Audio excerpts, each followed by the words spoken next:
Hi, welcome to DiscoveryQuests. I hope you all are doing great today. The three greatest Nubian kings of Egypt. Among the neighbours of the ancient Egyptians, the Nubians were perhaps the most important, and they even ruled Egypt briefly. Ancient Egypt had a long and illustrious history as a cultural, economic and military powerhouse in the Mediterranean and Near Eastern regions. But just to Egypt's south was the often overshadowed yet impressive land of Nubia and its people, the Nubians. The Egyptians and Nubians had a long and complex relationship.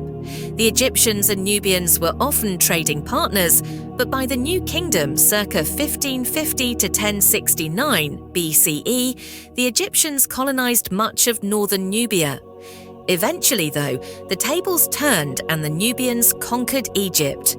From 728 to 664 BCE, a Nubian dynasty ruled Egypt as true Egyptian kings. The following are the highlights of the most impressive Nubian Egyptian kings. Nubia and the Nubians. Before examining how the Nubians conquered Egypt, it is important to understand the background of their land and culture. As with Egypt, Nubia was located along the Nile River, and it was similarly divided into lower and upper regions. The Egyptians referred to the land south of the first cataract of the Nile as Wawat, while they called the land south of the second cataract Kush. The majority of the important Nubian cities were in Upper Nubia, or Kush. The city of Kerma, located between the third and fourth cataracts, was the capital for most of Nubian history. Later Nubian capitals were located in Napata, Gebel Barkal and Meroe. Modern archaeologists began uncovering these cities in the late 19th century, helping scholars learn more about the Nubian people. Nubians in Egypt. The Egyptians viewed themselves as physically and culturally different and superior than their four neighbours, the Libyans, Canaanites, Asiatic and Nubians. Despite this Egyptian chauvinism, Nubians travelled to Egypt as merchants, slaves and mercenary soldiers, with many often staying and assimilating into Egyptian society. One Nubian soldier who became notable in the Egyptian society of the New Kingdom was a royal confidant named Mahirper. Although Mahirper may have been one of the best-known Nubians to make it big in Egypt, many had done so long before him.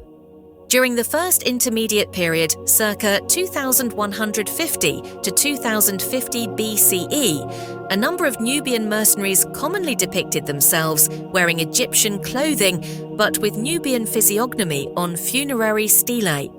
The Nubians certainly had a long history of living in Egypt, and likewise, the Egyptians also had a history of living in Nubia. Egyptians in Nubia. The Egyptians were drawn to Nubia from an early period primarily for its valuable commodities. In Nubia, the Egyptians quarried diorite and granite for their statues.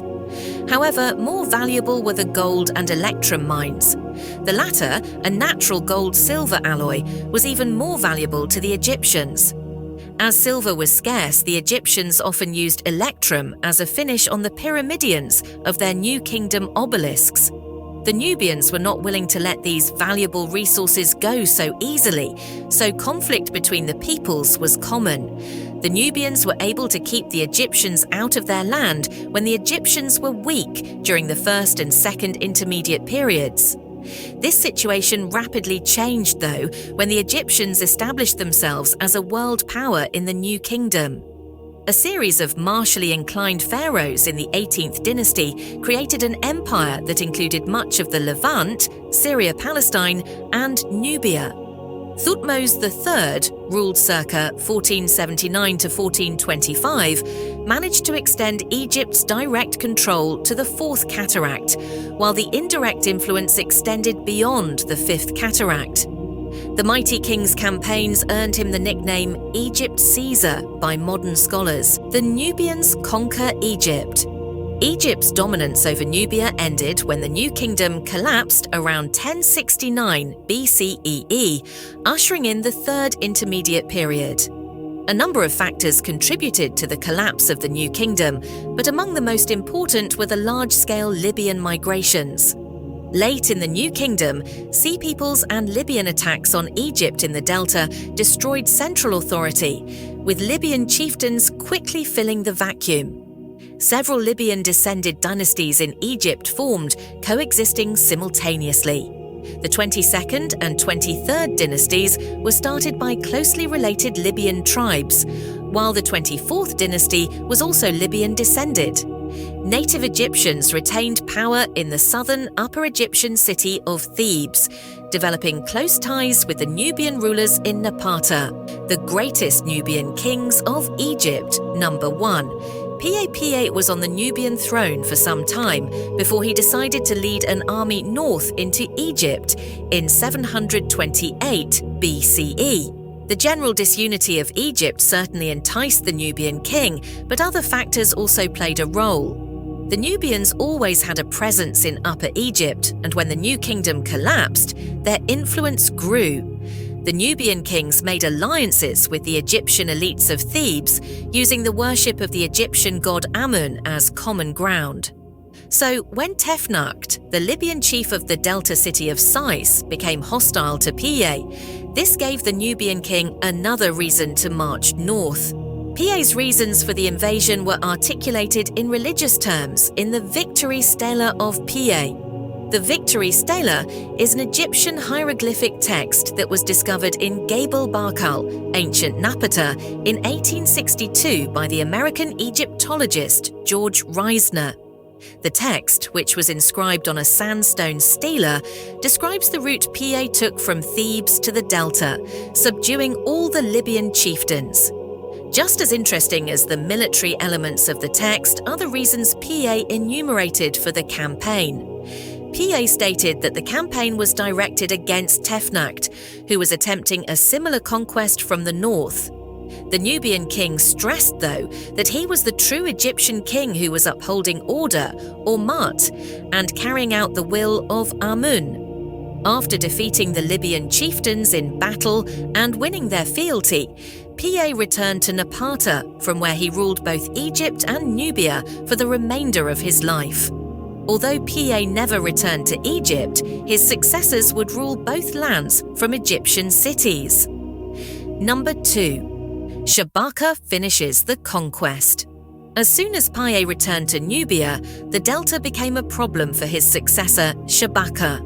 Tefnakht's successor, Bakan Renef, controlled the region around Sais as his personal fiefdom and even declared himself King of Lower and Upper Egypt.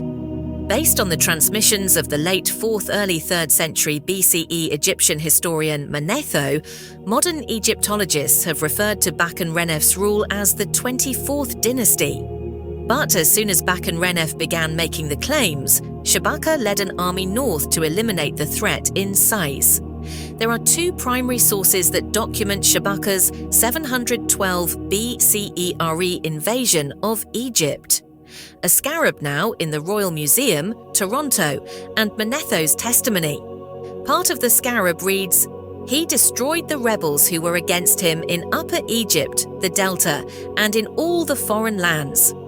The sand dwellers were weak against him, falling from his slaughter. They returned carrying captives who were captured by one of the companions among them. He made profit for his father, greatly his beloved." The tone and word choice is interesting for its irony. Shabaqa never referred to Bakan Renef by name, but as part of the collective sand dwellers, likely as a slight to his Libyan ancestry. Despite being Nubian, Shabaqa is portrayed as a legitimate Egyptian ruler who, like Piye, appeased the Egyptian gods by re-establishing order in the land. The other source that confirms Shabaqa's invasion of Egypt is shorter, but a bit more detailed. After defeating and likely killing Bakan Renef, Shabaqa decided to rule Egypt and Nubia in Egypt, spending time in the cities of Memphis and Thebes.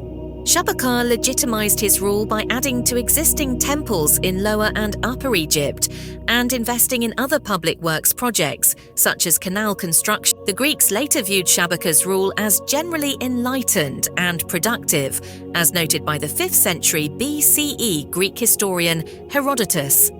Herodotus wrote that instead of sentencing criminals to death, Shabaqa preferred to make an offender raise the level of the soil in his native town. Number 3. Taharqa, the warrior king. The final Nubian king of Egypt to warrant discussion in this article actually impacted Egypt while he was still a prince.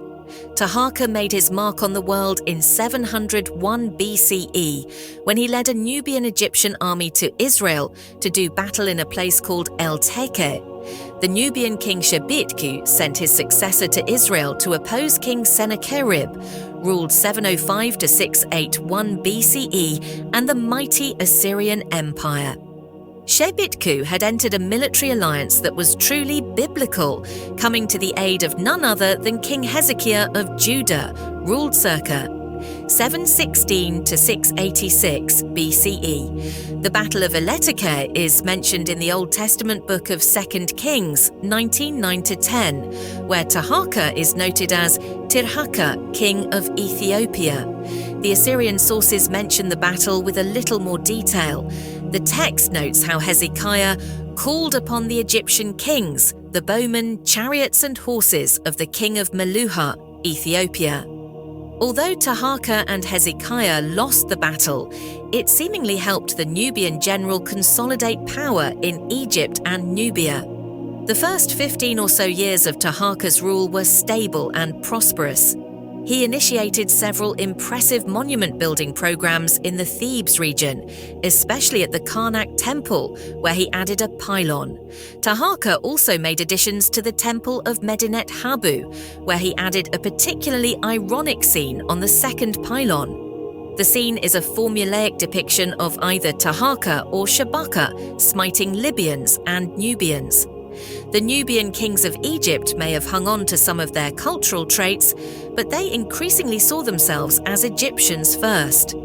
Taharqa may have been a strong ruler, but the Assyrian Empire was much stronger. The Assyrian king Esarhaddon, ruled 680 to 669 BCE, led 2 attacks on Egypt in 674 and 671 BCE that proved to be costly for the Nubians. Although the first attack was unsuccessful, the second was enough to impose temporary Assyrian rule over Egypt. Taharqa's successor, Tanutamani, continued the fight, but he was likely killed in battle or executed in 664 BCE. That's it for today. We will meet with another interesting topic very soon.